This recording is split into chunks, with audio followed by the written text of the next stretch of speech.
podcast time here at Baxter's 942. I got to give a shout out to my guys here at Service Industry Tuesday nights. I do record on Tuesday nights here at Baxter's 942 Baxter Avenue. Heather Rudd is the bartender behind the bar, slinging your drinks. I do my podcast here from 7 till 10ish, and then my man Kevin Cummings, who has a standing gig here every Tuesday night, does his music thing. Nice.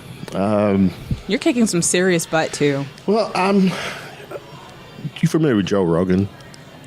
Kind of, sort of. Joe Rogan is he's got a huge podcast, arguably the most listened to, watched podcast, and his is video too. Oh yeah.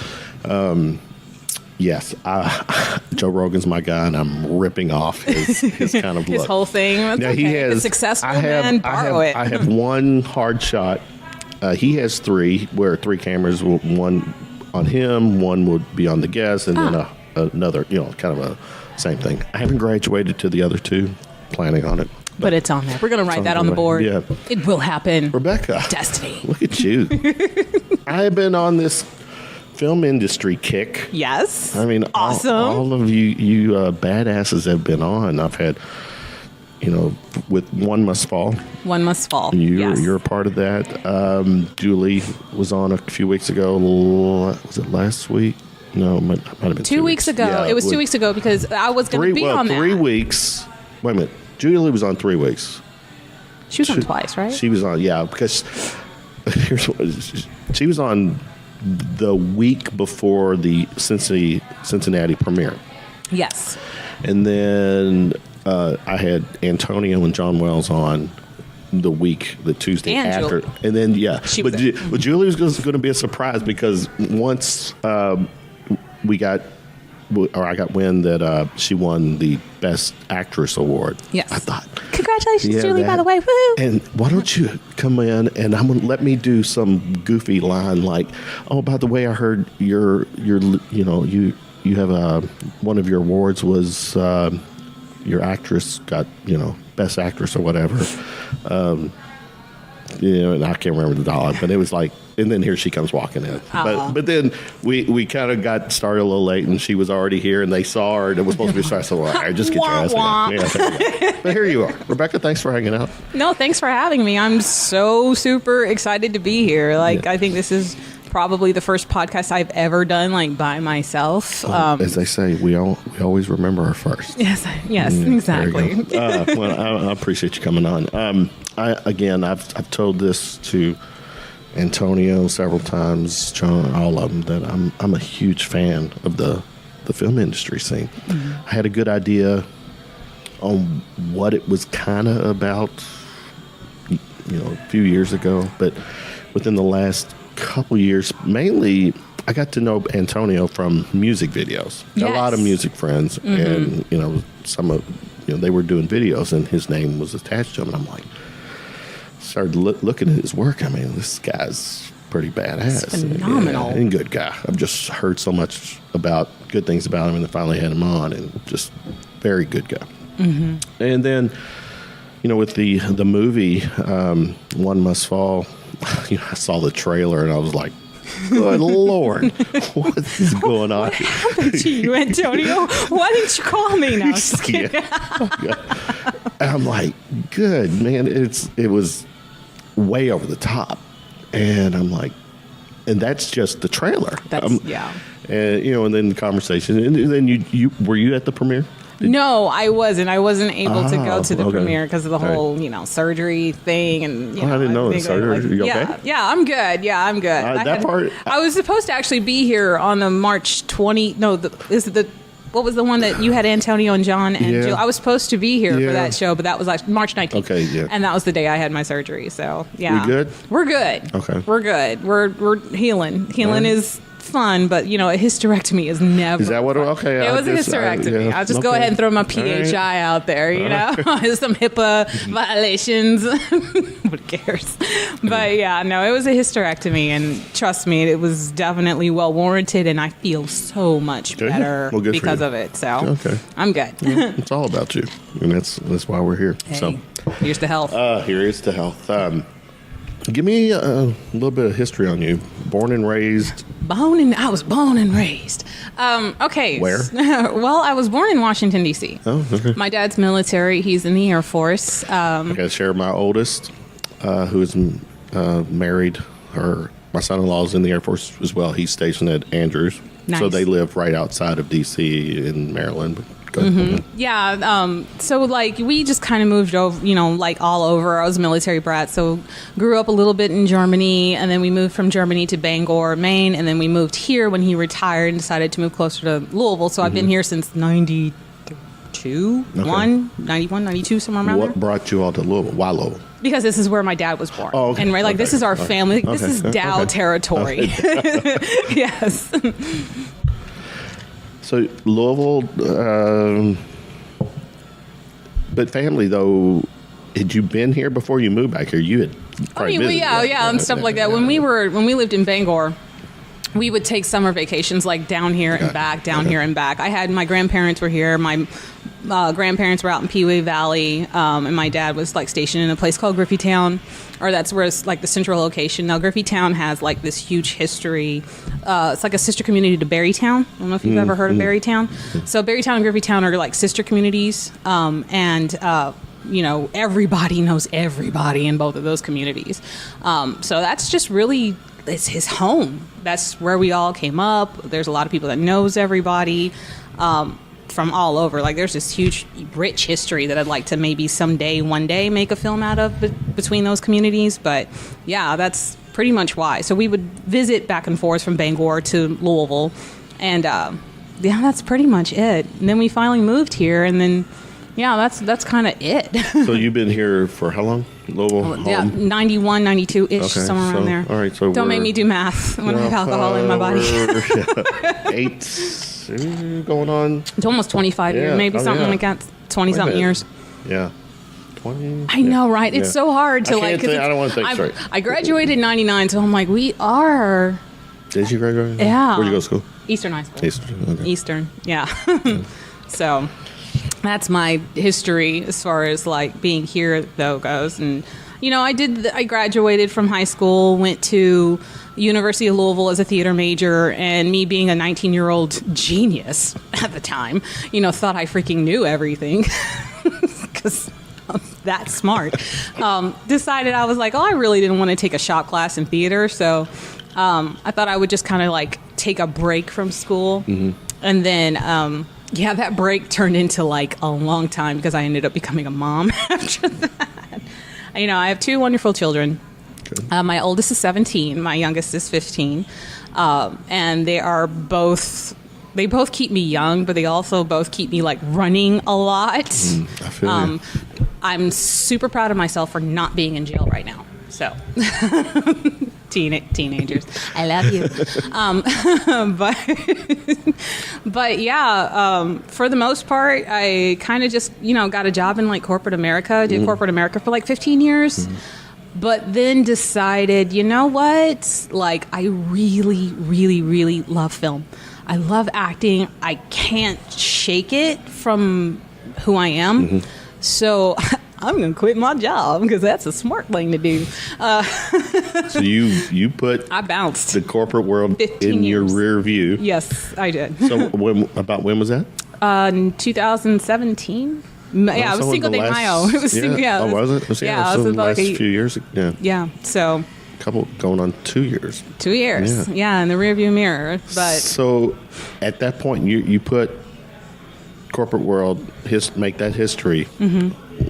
what was next? What was on your plate at that point? I went to film school. Oh, you actually went to film school. Okay. Yeah, I actually just graduated with my associates in digital cinematography from Full Sail University. And that was fun. But at the end of the day, you still got to get a job because you still got bills to pay. Right. So I ended up at Ford Motor Company, which is where I've been since September of 2017. As in like Fern Valley or the KTP. KTP, yeah. Yes. Okay. KTP. Building trucks. That I can't afford to drive. They look good, right? Right. Oh my God. Yes, so you're the ones building them Ford Tough. Them Ford Tough. But I tell you what, it was a blessing in disguise. You're still there? Yes, I'm barely, but yeah. Yes, still there. You, I'm looking at, with my guests, some people may call it stalking. I call it research. It's for on Facebook. Mm-hmm. Your intro, Jesus, wine, beer. I'm with you so far on a couple of them.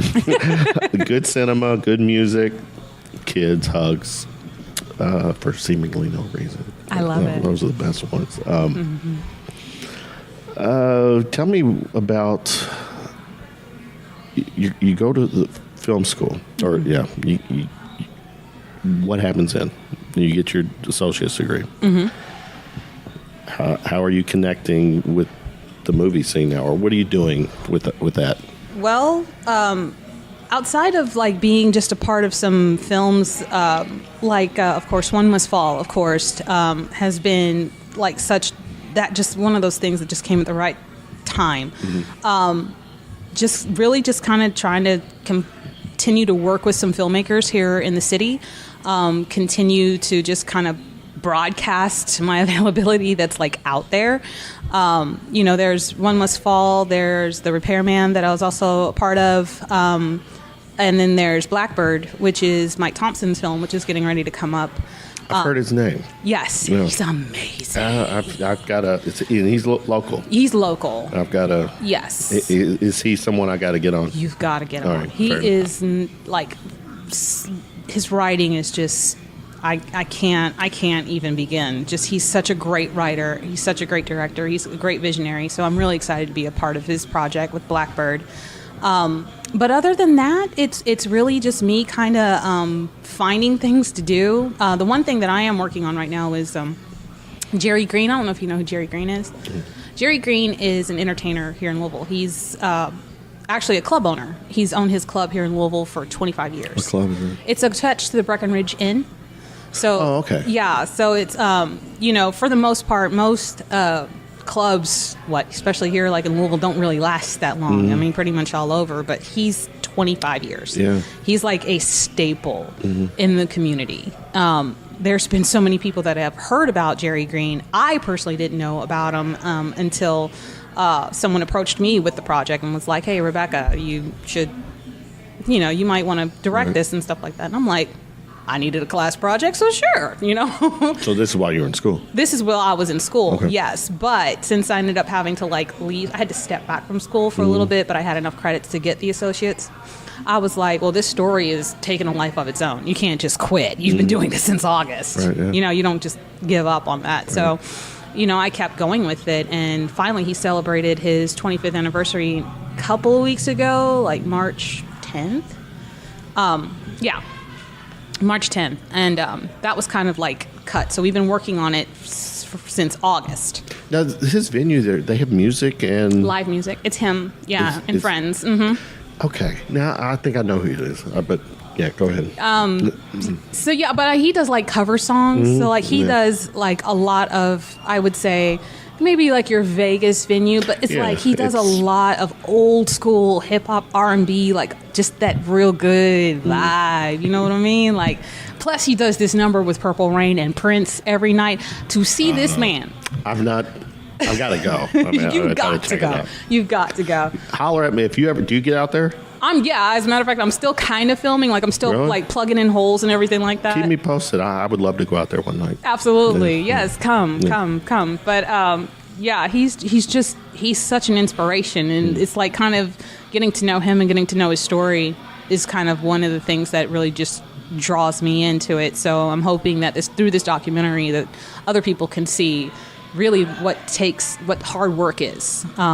So the documentary is on him or the venue? It's kind of like both. It's like him being a club owner, what happened in his past, him as a person, and like why he chose. So it's about him, though. Yes, it is about him. Right, yes, it's like what happened to him in his past and why he decided to go this path. The way that he went is definitely not the way that you would have ever thought. Not conventional. It is not a conventional way, especially when you're talking about the music scene and superstardom, you know, but that's the benefit of doing things the right way. It's hard, you know, and that's what the documentary is basically about. How did that, now this all fell in your lap while you were in school? Yes. Yeah, a lot of that fell into my lap while I was in school. So clearly you do acting. Yes. But you also are behind the scenes, or you're behind the camera as well. Behind the camera, yes. DPing, directing, audio, all of that stuff. I mean, you have to be. In order to be a director, you have to be a jack of all trades. Now,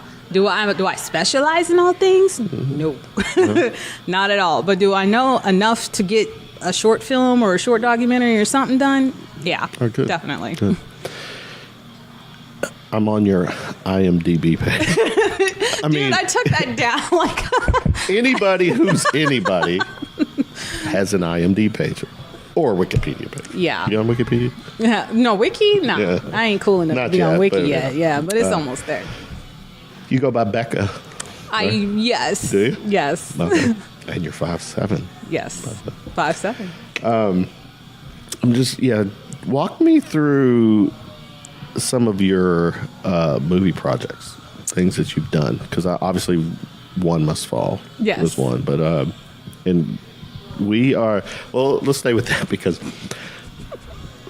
you're laughing. Oh my God. Am I missing something here? My IMDb page is like so ridiculous. Like I stopped paying the fee for it. I was like, no, but there is a fee. You actually have to pay like $20 a month. My picture would be up there if I wanted to pay the $20 a month. I just realized your picture's not there. Yes, my picture's not there.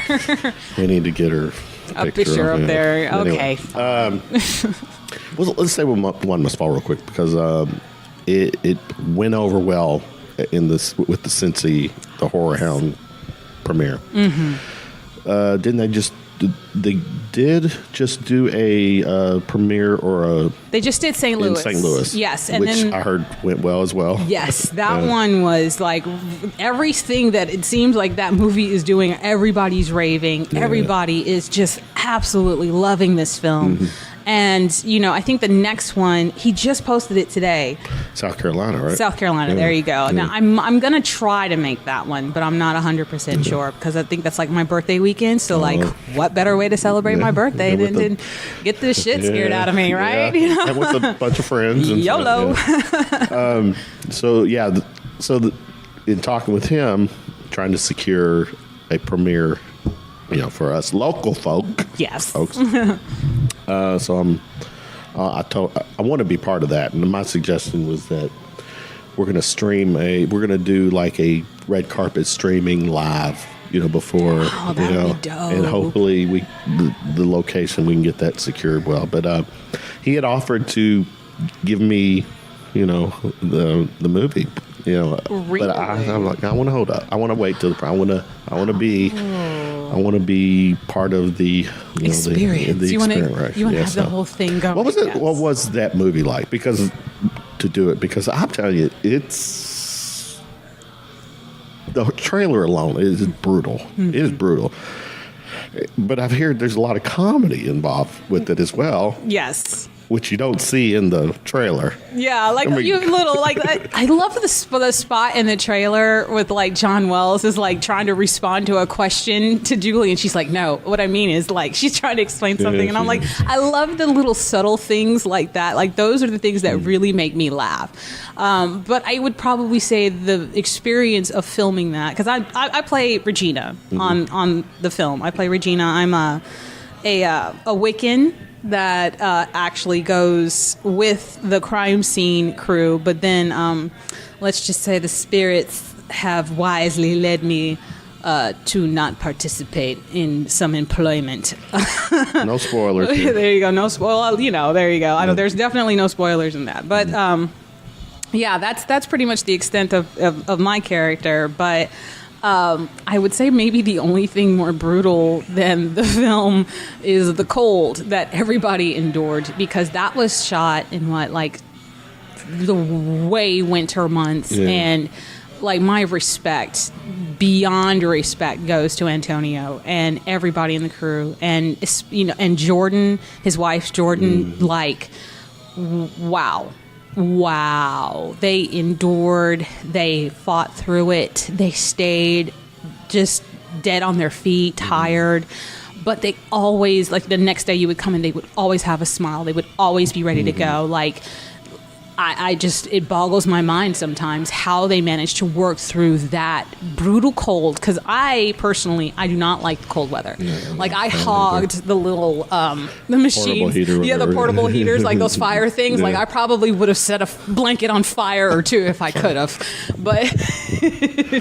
But, yeah, I don't like the cold at all. But they just push through it. And when you're surrounded with that kind of professionalism, and you're surrounded with that kind of just positivity and that positive attitude, you cannot be negative. There's nothing in your body that can be negative when you're surrounded by all that positive. There you go. So it was just such a wonderful experience. I can't speak highly enough of it. Not to mention, I'm looking at the cast too, and I'm familiar with several of the guys, the male and females. Pretty badass cast. Yeah. How many? What was it like leading up to securing the role? Had you worked with Antonio before? No, okay. Actually, he's one of those people that I had never. Had you heard of him? Worked with? Oh, of course. Okay. Of course. I was afraid of him at first. I'm not gonna lie. He's one of those people who's just oh my God, one of these days I want to work with Antonio. That's what I said about podcast. I want to get him on my podcast. Oh my God, right?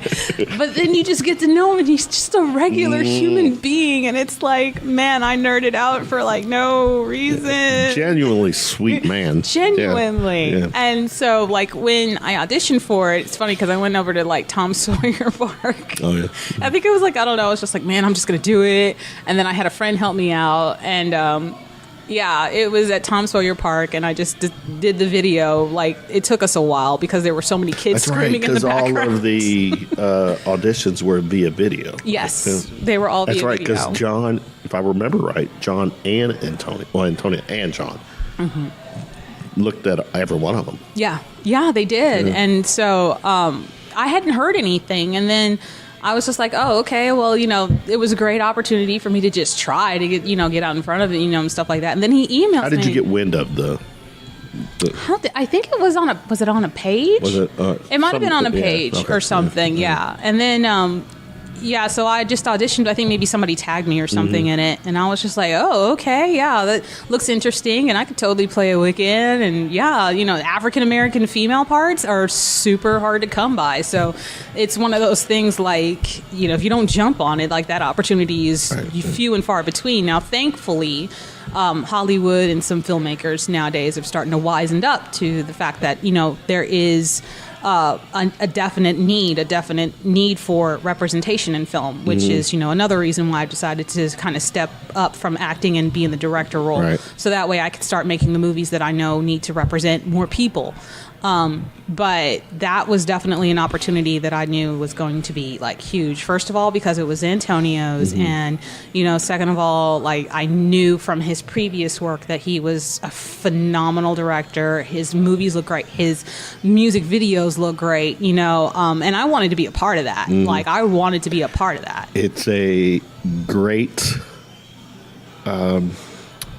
It's great for the resume. It's definitely great for the resume. But it's even outside of the resume, that these are the people that you want to work with and you want to learn from. Because I try to look at every opportunity that I'm given as a learning opportunity. Because you're still fairly new. I'm still fairly new, right? You know, I mean, I've been doing this for years, like in the theater circuit. For years. I've been working with Rush Trial and Faithworks Studios for years doing theater.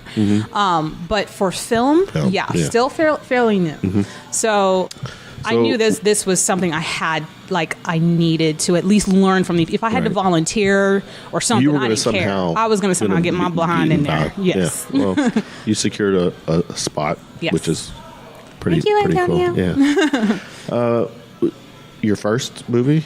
No, not my first movie. Okay. Yeah, there was a film that I did called The Ghost Beyond.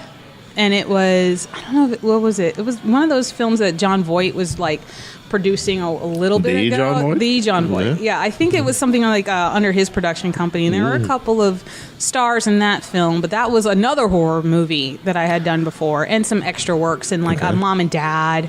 And there's one called, it was called Personal Shopper or something like that before. But then it changed its title to something else. But background roles, most type stuff. My first film where I'm speaking on camera is definitely The Ghost Beyond, and I played a real estate agent, that was trying to sell a haunted house to people that I knew it was haunted. Was this was it comedy? It wasn't comedy. Was it? No, it wasn't comedy. But I mean, I think it's on Amazon. Really? Yeah. The Ghost Beyond. I have to check it out. Yeah, It sounds like you had a good. A little bit of a run. I'm getting there. How long ago was that?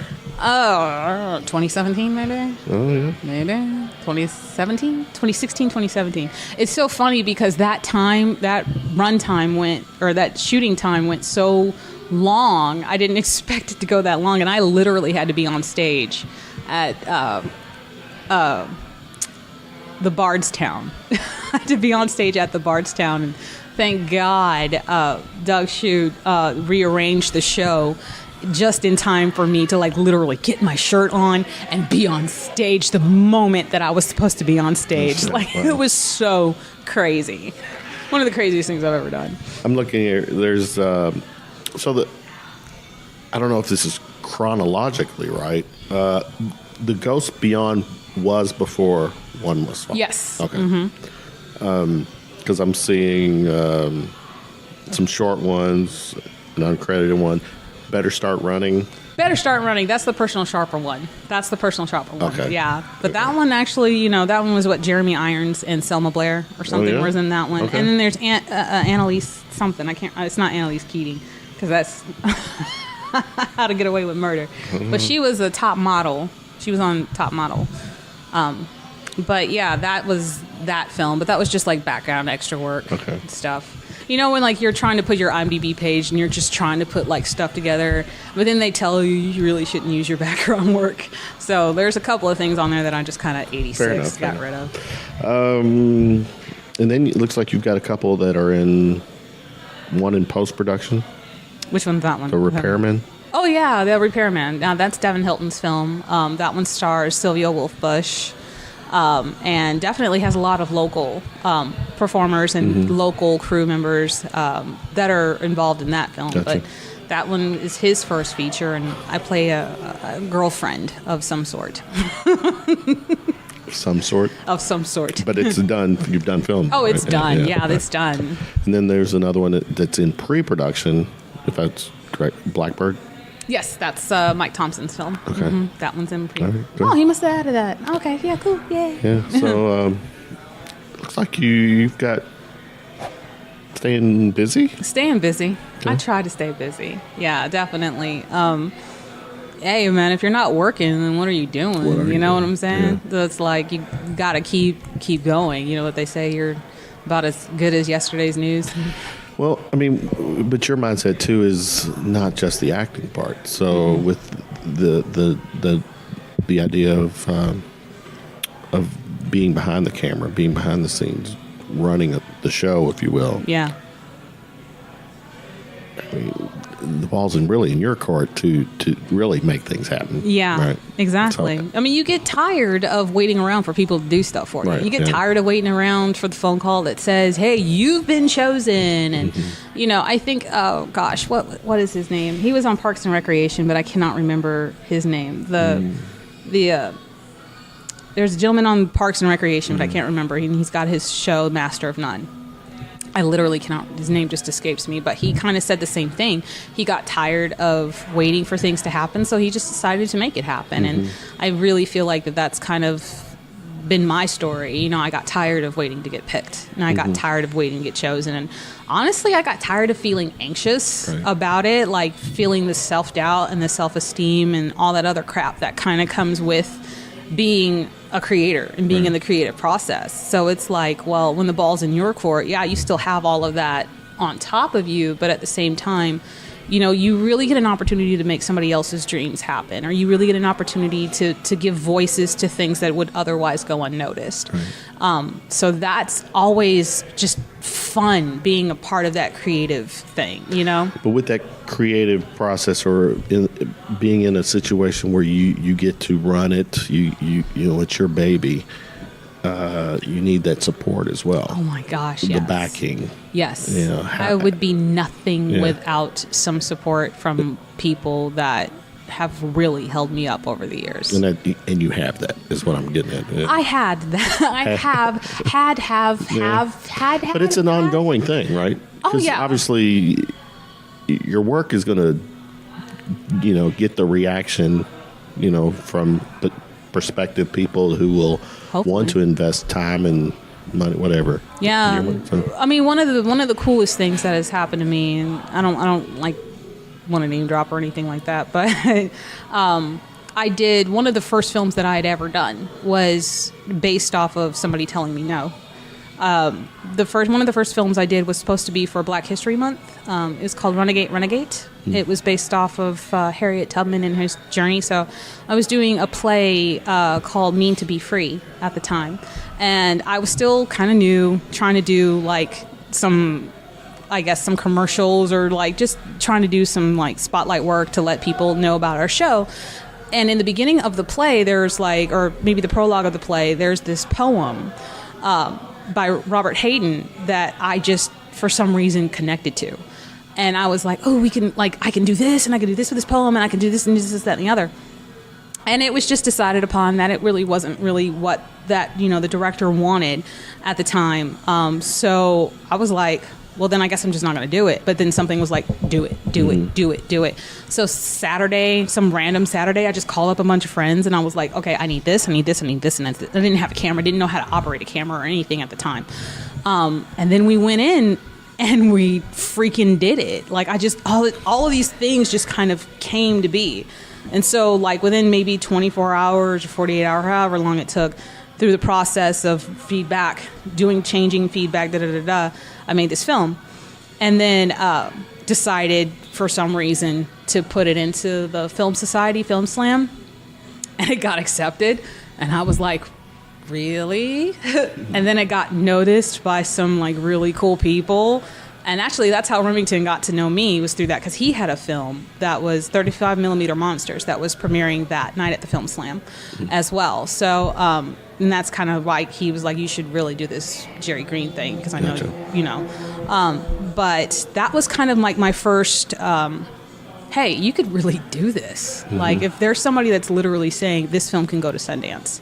You know, Sundance Film Festival is like one of the hugest film festivals, and arguably the. And I was just kind of like, really? You can go to Sundance? I mean, it's like, Sundance and Cannes, right? Yeah, exactly. Those two, right? So it was like, man, okay, if that was like my very, very first one, and that was done on a random, like, and I look back at it now, and it's still a really good film, but I look at it now and I'm like, damn, I could have done so much better. I have much more equipment. I have many more people. You know, I would still keep the talent the same, though. Yeah, but I guess in your head, you're thinking, oh shit, I got noticed with what I had available at that time. Right. Now I can up my game. Yeah. Exactly. And then what happens? But is it that easy? Because that's, no, it is not that easy. My thing is that you don't want to hit a grand slam the first time at bat. Right? Because then the bar gets, obviously. It just gets higher and higher and higher. But it was just one of those things that really just gave me the confidence to say, hey. But it is right. It is. And so I was like, maybe I can actually do this. So then, Well, no, actually, at that point, it's not that you can, you did. That's true. And I'm here. Right. What do I got to keep? To keep going. Yeah. You got to keep creating. You got to keep creating. And that's, you did. You hit your home run. I hit my home run. So I was like, okay, so what next? And then you just find random things. One of the things that I really like, a friend of mine saw the Jerry Green trailer, and he was like, he invited me to this community called Black with No Cream. And it's a community of Black with No Cream. I like that. Yes, I love this community. It is a community of creators that are just awesome. And one of the things that their biggest thing is keep creating, keep going, keep doing. There is no excuse for you to not be doing something. No. And I really needed that fire under my butt at the time, because I was just like tired. I'm a single mom. I got work. Ford is hard. And stuff like that. Manual labor. It is manual. 12 hours, like 10 to 12 hours a day, manual labor. And, I've never had a manual labor job in my corporate all my life. But anyways. It is so much. You were so lucky and so blessed to have never. I'm not built for that. So. Right. God forbid I've ever landed in jail as well. I'm not built for that either. Right. But it was like, I was just tired, and there are some times where you just really want to quit. You just want to stop because nothing's really happening. You feel like there's this lull, and then you feel like, nobody's paying attention to you, and you kind of get in your feelings and stuff like that. But at the same time, it's like, do you want to do this or not? Then shut the fuck up and get to work. Right. Exactly. And that's kind of the way that the community is, and I really loved it. So I think 2 weekends ago, I just did their little 48-hour one-shot contest, which is a great learning opportunity for me. And I was always surprised to see how many people actually came up and was like, hey, yeah, I'll help you out. Because that's one of the hardest things right now when you're new is getting help. Right. People want to know that your work is good, and they want to believe in your ability to lead. And they also, want to know, if they're going to have a big part, or if they're going to have a part and stuff like that, but you're also asking them to do it from volunteer. No act is selfless. Right, exactly. Yeah. But, and you're also asking them to do this volunteer. And that's usually the hardest part about it all. Yeah, I'm sure. Getting good help on a volunteer basis until you can actually start getting paid. Right. Getting paid. But paper comes eventually. Right. But it's the hard work that you have to keep sowing. You have to keep sowing it in. And it's tough sometimes. It's really tough. It gets discouraging, You have you done any writing? Are you wanting to do all that too? Writing is another animal, but I write. Yeah, I mean, I write. I'm really good with story arcs. I write maybe dramas. I really want to do comedy. So yeah, just kind of in that vein, comedies and dramas, like those two. Maybe some thoughtful pieces. There was one that I've written. It was a avant-garde piece about the over-sexualization of women in the media, but I'm still waiting for a location on that one.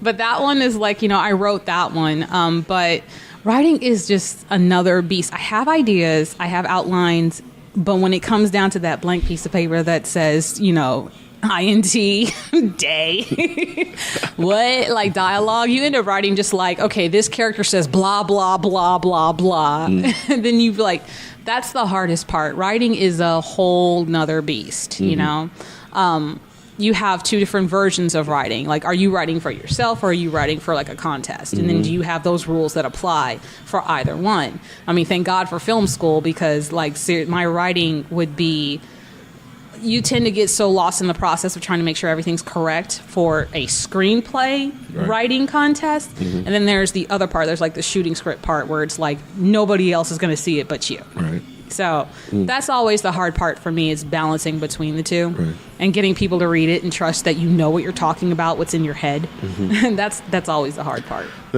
Writing a script to some type of TV or something is on my bucket list. That is something I want to do. Do it. I'm planning on it. Good. What would it be about? It would. Well, I was, and still am, a huge X-Files fan. Really? It's definitely one of my top 5 shows. So the whole paranormal thing. I'm into. And it was like, that was like in watching, I was really hooked on the X-Files, and I was like, I want to write an X-File episode. And that's probably still what I would do, is write something along those lines. But yeah, it would be something like that. That would be dope. Yeah. So, are you really excited about the new Jordan Peele? It was Twilight Zone. Is it Twilight? Yeah, the Twilight Zone. Yeah, yes, I'm looking forward to that. You're looking forward to that? Okay, yeah, me too. So that would be really kind of cool. Well, let's. We mentioned Jordan. Let's talk. The black entertainers. Yes. In the last few years, there has been. I don't know what to say. It was an uproar. I don't know what's the right word, but it's like it's fairness. I know on several of the award shows, I mean, you had people, trying to make their case, and when you see that in Hollywood at that level, yes, that there still is some type of bias or inequality. I can't imagine what it would be like at this level. Yeah, it's not. Yeah, there's. So I mean, is it a bit of fight for you? I mean, how's it? Yeah, I mean, it is a bit of a fight to kind of get those roles, and for those roles really to be your leading, like the lead roles. Mm-hmm. Like you can maybe find a couple of supporting character roles, which are great to have, but it's really just now we're really starting to see like the Taraji P. Hensons, and the Violet Davises and those the Angela Bassett's and those people have been around for a while, but they're getting leading lady roles now. And that's, I think, the change that we're looking for, especially in the African American community, to really see that kind of representation where we are not just supporting all the time.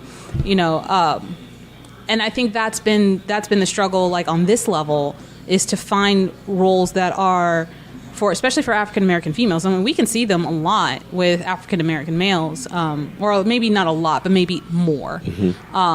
And I was a part of a team called Small Step Films for a while, and that was one of the things that we tried to focus on for a little bit, was making sure that we had not only just like strong characters that, the person had to make sense for the role, but it was just like, it was one of the things that was just important to me, that we also had representation and that those roles weren't just given to them just because of their skin color or anything like that. Yeah. But it definitely is something that I'm super proud of, to have been a part of some real change and really just starting to see some diversity in the film industry, and hopefully we'll start seeing it more on local levels, and it's nothing against the Caucasians or any other race, but it's just one of those things, like it's like we have something to offer too. And you can make interesting stories and interesting characters with interesting backgrounds by making different choices in who you choose to cast sometimes, and as long as they're good for the role, as long as they're good for the character that you built, then you're just, you're adding layers that could possibly be interesting interesting story choices, I mean, who knows? I mean, the sky's the limit, with that. But I think that it's super important that, we do kind of get mindful of that it is important that I have a friend whose black daughter says she needs to see you. She needs to see you do this because she doesn't have anything else to look up to or, look forward to as far as somebody really fighting for it. So that's just really become kind of my why I came on, not only my children, because my children have been through hell, have been through literal hell, and watched their mom climb and fall. And so they are definitely my why, but it's also just being kind of the voice for other kids. It doesn't matter, black, Asian, red, purple, I don't care. Gotcha. So that's important. Hashtag Me Too. Hashtag, yes, exactly. What's your take on that? Me Too is, oh man, it's past due. Hollywood's the good old boys club. It is. Good old boys. Good old white boys club. Well, I mean, but it's. I don't know if it's really a race thing, because it's really kind of I don't know when I want to say gender thing, because there have been some women that have had, some questionable interactions with men, stuff like that, and I think it's just about mutual respect. I think it's just about me respecting you as a human being and you respecting me as a human being. And, if it's not obviously something that I'm into, then don't touch me and I won't touch you. And here's my bubble and you stay over there and I'll stay over here. But I think there's been a lot, especially with Hollywood, because money is power. And power tends to corrupt people. Like, you'll do something because you might get paid or you might have an opportunity that you're thirsty enough to do whatever for. And then there have been people that have been naive enough to make those decisions and then later find out on the other side of it that they were actually victimized for it. And that's sad, but that's been our culture for I don't know how long. Mm-hmm. And we've allowed that, I think. So a lot of the responsibility is, of course, on the person who did it. But we also have to kind of take a step back and say, what did we allow as a culture? Because we typically let stuff kind of roll off our shoulders. And we turned a blind eye to a lot of it. So I think there's some accountability on some things that we need to change. And I think Me Too is a great step in that direction. I think Me Too and a lot of other initiatives to try to give voices to victims is a great step towards getting the culture that we live in, the society that we live in, to stop and take a moment and think about what we're doing to another human being. What about the Jesse? Oh God. What about that one? What about Jesse? Yeah. Oh man. I mean that.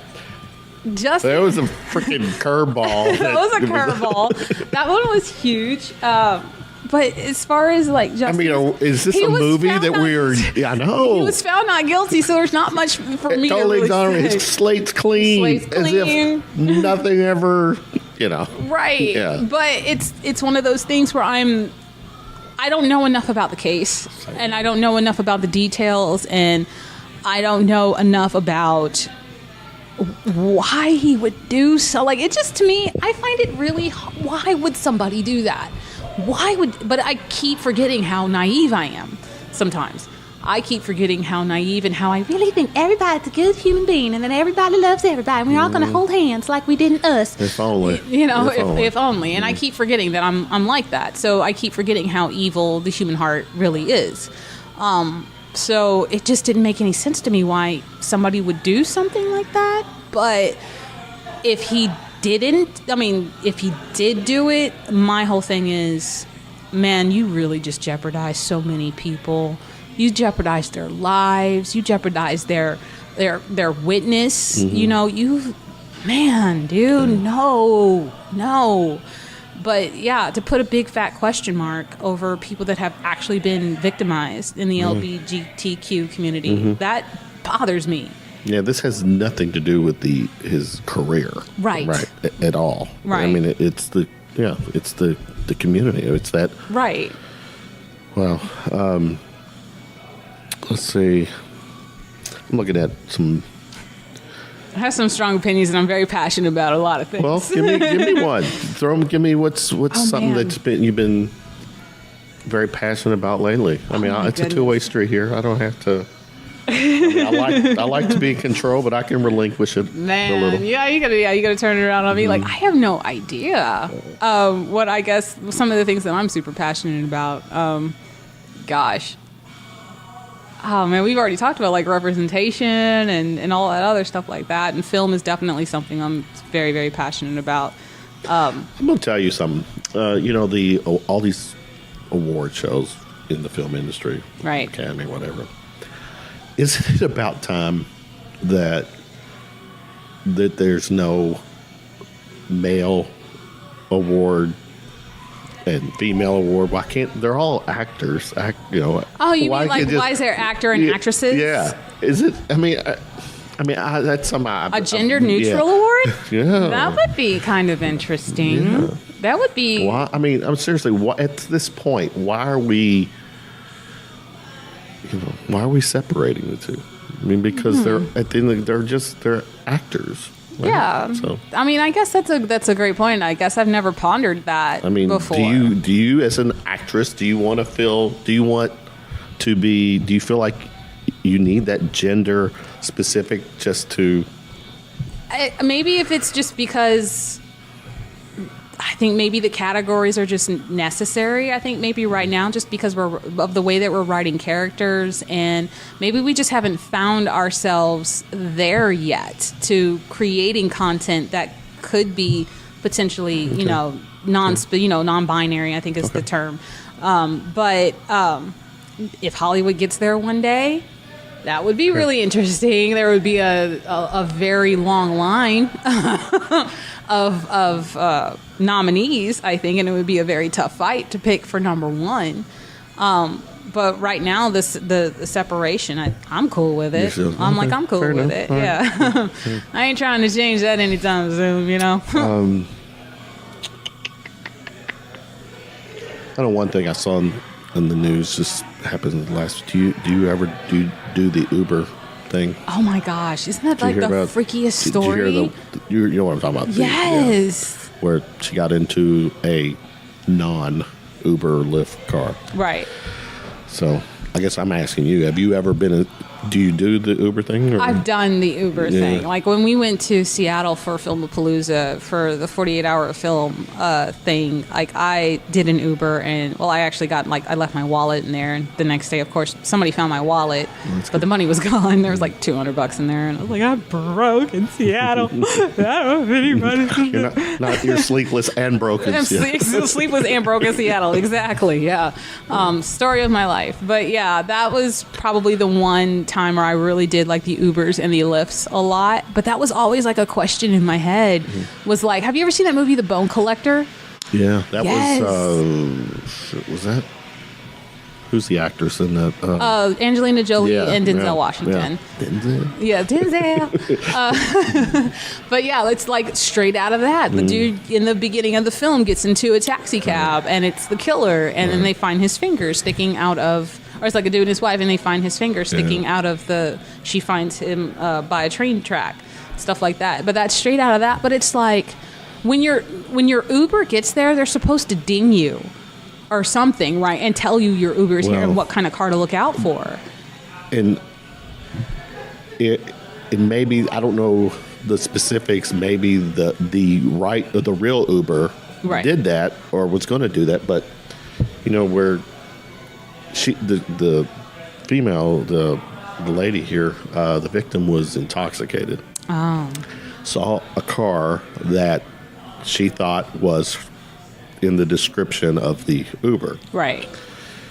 And gets in. And have you seen the video? No, I try not to watch that stuff. That's one thing. It. See, as a father who has girls who do the Uber thing. And to be honest, a lot of people who do it, late at night is because they're leaving bars a little impaired. Uber because you don't want to risk the traffic. Of course. So, I mean that's you're trying to be responsible and a responsible adult and do the right thing. Because there's a video that clearly shows her the car pull up. And she goes to the car and just like takes a look, opens the back door, gets in it. Wow. And that literally made me sick to my stomach because that was the last time you see her alive. They got the guy. Yeah. Yes. And all this evidence clearly is. But again, it's just the condition of the human heart. Like, how sick are you that you would do something like that? Like, what makes you get up on a random day and to say, I'm going to go kidnap and kill someone? Like, why? That's proof that there are bad people. They're just bad people, I'm going to throw away my whole life for this, for what? Well, I mean, clearly, I think someone with that mindset, they clearly have no value of their own life. Right. I mean, they're not looking ahead.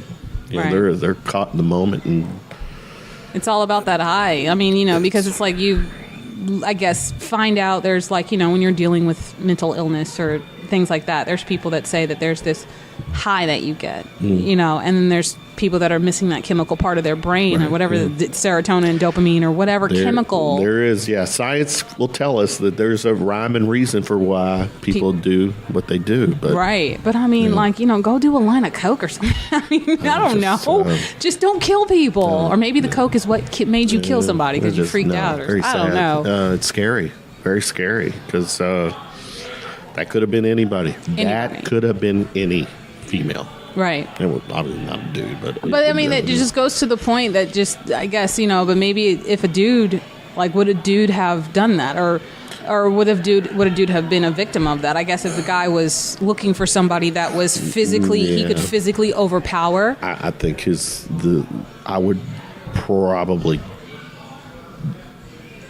I would probably think that he had a female in mind. That was his goal. Yeah. That was his goal. Yeah, so. And it's just, again, the shit that women have to keep putting up with. As women, we can't even get into Ubers now because, you know what I'm saying? Because we are always threatened. At some point, we always have to constantly keep this mindset of our safety, our livelihood is always at stake. And that is just... I don't know.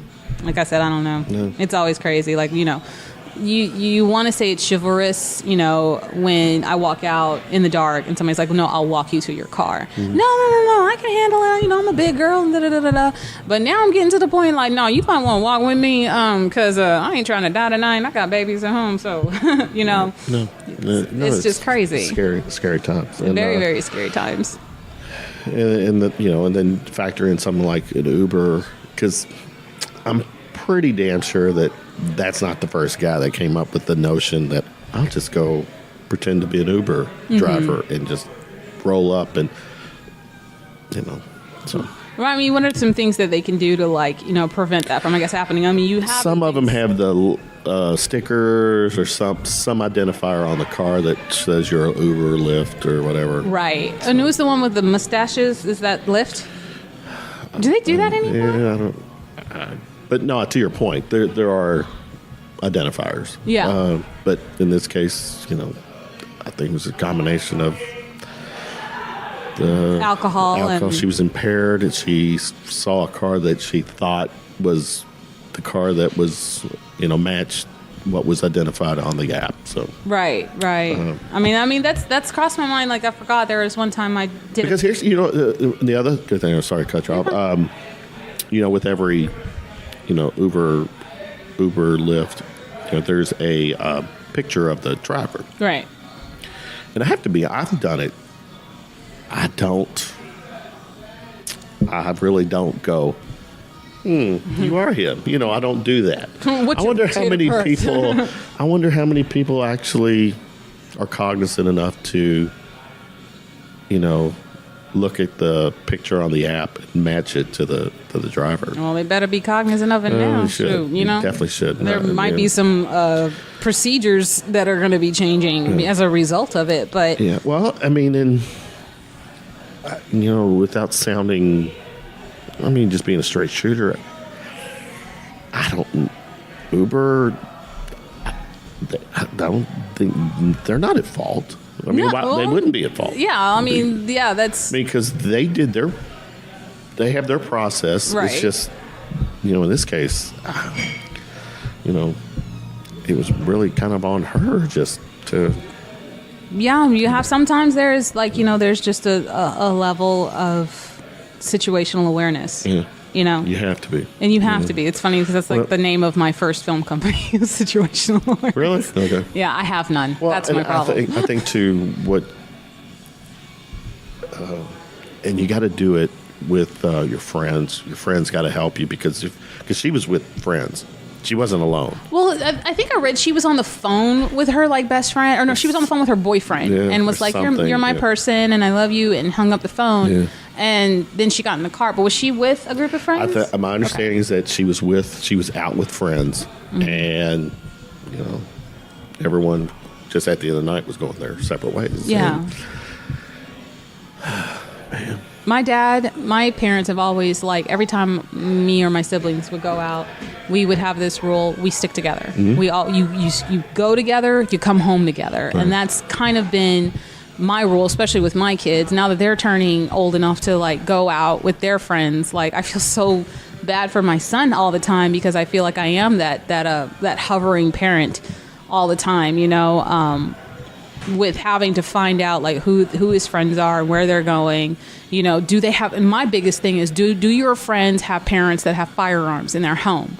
That's my biggest thing, because it's not like I don't trust you. It's like I just don't trust how other people are. Like other people are so stupid sometimes. You mean as in something accidental there? Like they just didn't secure their gun, and then their dumb kids like, look and then there you go. Like that shit does happen. Right, and even at old, and even though they're old enough to really kind of know that guns are not toys, for some reason they still think guns are toys. And then if you have a parent that just didn't lock it up or didn't secure it the right way or something like that, that's when accidents happen. And plus you just don't know whatever minds, like I'm always reading story, like I swear I need to stop watching the news because I just freak out every time I read it, especially being a mom. Kids that lure their friends away into the woods and then murder them. Like there was a story in the news about that. I think, what was it, the Shonda Scherer thing that was over in Indiana a couple years ago? Like, I read that book. It would have been longer than that. It's been 20-some years. Yeah. But yeah. So that's how it happened. That's how it happened. Lured her away and then did that. And the Slender Man thing and stuff like that. Like, what is wrong with these babies? Like, but it's others. Like, I trust my kid. I know my kid. Like, my son actually wants to be a minister. So, yeah, he's huge into that. So, like, I trust him. I know he's mature enough, but I also know he's a 15-year-old boy, and boys are boys. Mm-hmm. And I know that, he's at some point going to have to go and venture out and live his life and do things, and other those things. But it's always those things that always keep me on edge, but you can't hold on to your kids like that. You have to let them go live life. You need to, but, probably like, me, with this day and age, you just, I want to be a parent.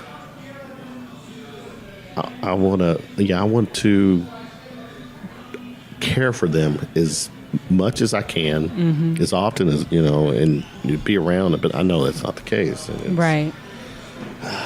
It's part of, kind of sucks getting old. Yes, because everybody gets old. You calling old? Ain't nobody old around here. Yeah, okay. I just turned 21. I don't know what you're talking about.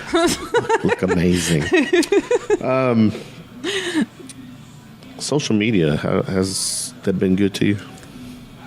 It's been, that's a hard question because I don't utilize it the way I should. You don't? No. Okay. I utilize it just to stay in contact with people, but I should be utilizing it as more of a marketing tool to promote my stuff, but especially like Instagram. I don't do Snapchat. I don't get it. I don't get it. But yeah, it's definitely a powerful tool, but there's a lot of work you got to put into it, and I just don't have time to focus on that. Like I would rather let my work speak for itself, not with how many followers I have. So I think maybe I should be spending a little bit more time on social media to try to promote that. But then again, I feel like it's an extension of you. Yes. And that's how you should use it. That's how I use it for this. I mean, other than that, I think it's actually the most wasted time of your day. It's just sucks so much hate and right. People look at me. But that's also part of it. Like, that's the part that kind of makes, because I'm an introvert and I don't like I don't like that whole look at me aspect of it because, like, again, maybe that's another reason why I like to be behind the camera, because I don't like to be in front of it because I don't like the whatever notoriety. I don't like the... That's unavoidable, though. I know, and it sucks. It's just one of those things you just got to take the good in with the bad. But if I could disappear and just be like a fly on the wall and just take pictures and nobody even notices I'm there and they just notice the work, that would be awesome for me. Like, I would be so happy with that. But yeah, it's definitely one of those things where it's like, you better get over that real quick, because, you know, that's the thing that's really going to get you money and pay. Like, that's going to get you work. And that's been a hard transition for me, to go from being so introverted and shy to being confident and, you know, here's my work and you should pay attention to me and stuff like that. But then you also get those people that are like, she thinks she's all that, blah, blah, blah. And I'm like, if you have any idea how, like, you know, self-conscious I am, you know, so. Your hair looks good, though. Oh, thank you. But, like, it's natural. Is it really? That's that Melba Jean and Catherine Williams. That's what that is. But yeah, it's definitely something that I need to get over. I need to grow up. Becca needs to grow up a little. Fair enough. All right. As we're rounding third and heading for home with the podcast, I'll do a little rapid fire thing. Okay. Q&A. First concert you attended? Matchbox 20, Yourself and Someone Like You. Really? My favorite. Yes, really? I absolutely love Rob Thomas. Oh my God, I had a huge crush on him. Good.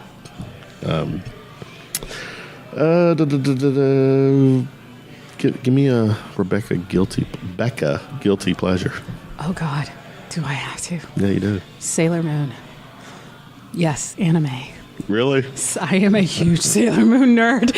Sailor Moon is everything, okay? Okay. If you say so. I love cartoons. I love anime. Actually, it's funny you say it. The other night, I've cut the cord, so okay. But on Netflix, but I was on YouTube, and they had a 4-hour YouTube of all of Bugs Bunny cartoons. Oh wow, cool! And I think I watched at least 3 hours of it. See, yeah, I love it. But that's old school, though. Well, okay, I did Tiny Toons the other day, like Tiny Toons, how I spent my summer vacation. Okay. There you go.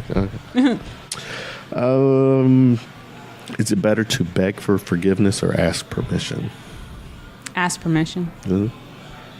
Definitely ask permission. Been burned too many times having to ask for forgiveness. What cartoon or comic book character do you resemble the most? Resemble. I would definitely say, I guess resemble, like, oh gosh. Do we mean like personality, or do we just mean personality? Yeah. Definitely Sailor Moon. Definitely Serena. She's very naive. She believes in love and friendship, and she won't give up. Like, even though the odds are completely stacked against her, she will not give up, and she will fight for her friends. What celebrity would you most like to be stuck in an elevator with? Oh my goodness. Maybe Ryan Coogler or Boots Riley? Or Spike? No, not Spike Lee. Maybe Boots Riley, because I think he's a genius. I think he's such a great writer, and I just and Jordan Peele too. Jordan Peele, okay. Like, I just really want to sit in a room with those guys and be like, how? No, you'd be stuck in an elevator, not a room. Oh, so, there you go. Yeah, stuck in a room. Maybe Ava too, because she's amazing. What's the weirdest scar you have, and how did you get it? Oh gosh, I have no idea. Do you even have scars? Like emotional ones. That's where Any on the outside? Any on the outside? Any on the outside? Oh gosh, I have no idea. Really? Maybe not.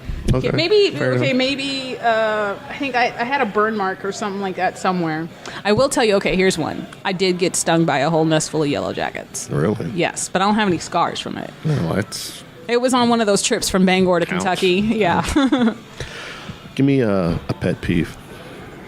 Oh man, arrogance. Narcissism, just being unkind, unforgiveness, and people that don't have grace. Like if you can't, if you can't, do you still act those ways? Do I still act those ways? Well, I mean, like if you can't remember that you're just as guilty of something as the something that you're accusing someone of, but yet you still want to point the finger of blame at someone and not give them at least some modicum of grace, like that stuff kind of pisses me off. Yeah, I'm with you there.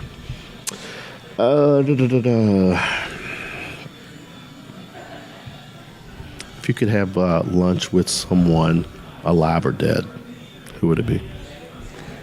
Ooh. Maybe Harriet Tubman? Probably Harriet Tubman. Yeah, she was a badass. Like she's just such an amazing woman in history, and she blows my mind with what she's iconic. Iconic. Really, yeah. Like, yeah, so probably her. Superpower you wish you would have? Well, I guess invisibility. I'm an introvert. So there you go. I wish I was invisible. Yeah, so you wouldn't be bothered or not to use it for nefarious. Not nefarious things. Not like to like trip my greatest enemy and be like, I have no idea what happened. She just busted her head. Like, are you okay? Last one. If you had access to a time machine and can go anywhere in the past to observe, not to change the future or change the past, where would you go? In the past? Yes. I would probably... My show's budget only allows for the past. Oh, you're right. Exactly. You're right. Down the road, it'd be in the future. But oh, man. I guess I would go maybe to Harlem Renaissance. Maybe. And like really just get to discover and see all of the culture and the art and the beauty of everything that had come during that age, you know. That's cool. So, you know, like really that would be dope. Very good. Rebekah, thanks for hanging out with me. Thank you so much for having me. I had a real good time. Almost, over an hour of conversation. It was Yay! Cool. I made it. I didn't think I was. I was like, oh goodness, I don't think I'm that interesting. Nobody will talk to me like that. We had a good time. I look forward to. I'm hoping that we'll see each other. We'll definitely see each other again. If anything, the One Must Fall premiere here. Yes. But I would like to. I'd like to get out one night to the Jerry Green. Yeah. Yes. Hit me up and like let's go together and stuff like that, because I would definitely love to hang out. And we'll talk. Definitely. Yes. So, Thanks again. Thank you Good so stuff. much for having me. Okay.